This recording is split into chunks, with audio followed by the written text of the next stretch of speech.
Welcome, Star Wars fans, to this episode review of Tribe, the latest installment of The Bad Batch. This episode had potential.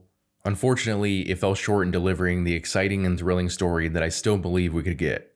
Despite its interesting concept, the execution was fairly lackluster, and I believe that it will leave the few fans who are actually watching disappointed.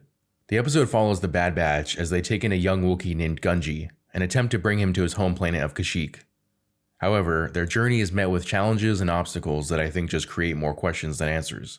In this review, we'll be examining the major flaws of Tribe and exploring why it will likely be another disappointment for Star Wars fans. Whether you're a diehard fan or just looking for some entertaining content, this review is sure to give you a unique and insightful perspective on the episode. In this latest episode of The Bad Batch, we are reintroduced to a character in the Star Wars universe, a young Wookiee named Gungi. On a mission for Sid, the Bad Batch come across Gungi, who is about to be sold on the black market, and they make the decision to take him in. As it turns out, Gungi is actually a Jedi who managed to survive the Purge and is understandably distrusting of the clones due to Order 66. Despite Gungi's reservations, the Bad Batch agree to help him reach his destination on Kashyyk. Upon arriving, they discover that the Empire and the Trandoshans are working together to exploit the planet's resources. The Bad Batch, along with the help of some local wildlife, aid a village of Wookiees in defending against a contingent of Imperial troops and Trandoshans, which reminded me a little bit of Return of the Jedi. The Wookiees have a unique pre-battle ritual where they commune with the trees and the trees come up with a battle plan. Hunter, who was skeptical about hidden treasure in the previous episode, surprisingly goes along with his plant-based strategy. Although the Bad Batch and the Wookiees are successful in defending the village, it raises questions about the bigger picture on Kashyyk and the larger scope of the series.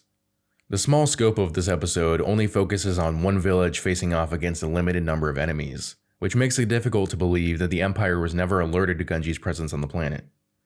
Furthermore, the growing list of surviving Jedi adds to an already growing concern about the dilution of the impact of their rarity in the Star Wars universe following Order 66. The episode also fails to touch on the state of the rest of Kashyyk, which could have added more depth and context to the story.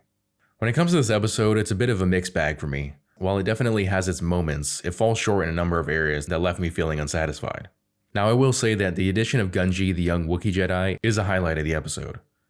The character, who first appeared in the Clone Wars episode The Gathering, where he was shown with a number of other younglings, escorted by Ahsoka Tano to gather his lightsaber crystal from the planet Ilum.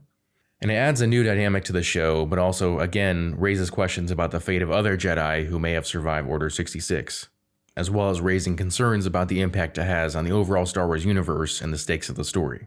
Additionally, the team-up between the Empire and the Trandoshans is intriguing and provides an interesting perspective on the villains of the Star Wars universe.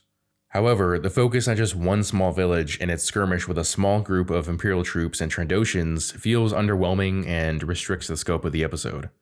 It seems hard to believe that the Empire would not have been alerted to the presence of a Jedi in Kashyyk, especially considering the close proximity of the lead Trandoshan Venomore and his troops to Gungi.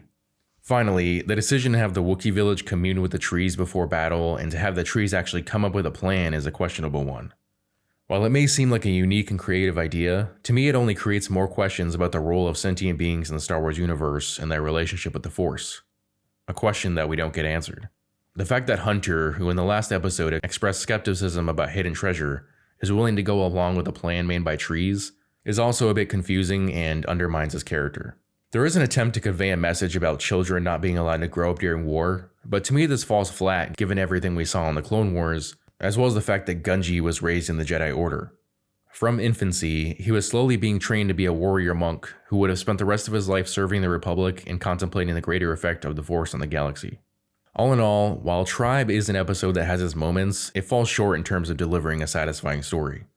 The growing list of surviving Jedi, the underwhelming focus on the small skirmish, and the unquestionable decision to have trees come up with a battle plan all left me feeling like the episode could have been a lot better. But hopefully we will soon get into a larger, more impactful story for the Bad Batch.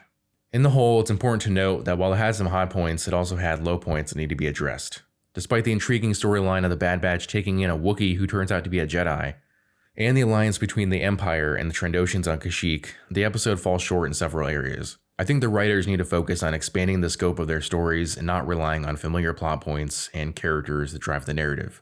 If the series is to succeed, it needs to present unique and captivating storylines, which means it's up to the creators to change tactics and bring their A game to deliver on the promise of an exciting new Star Wars series. So there you have it, folks. My thoughts on the latest episode of The Bad Batch. While this installment may not have been the strongest episode in the series, it still offered its own unique twists and turns. The addition of Gungi the Jedi Wookiee added a new layer of intrigue to the story, and the fight between the Bad Batch and the Imperial forces was at least mildly entertaining. So what did you think of this episode of The Bad Batch? Were you left unsatisfied with the plot, or did you find it to be an enjoyable addition to the series? Let me know in the comment section below. And don't forget to like and subscribe for reviews on the latest Star Wars content.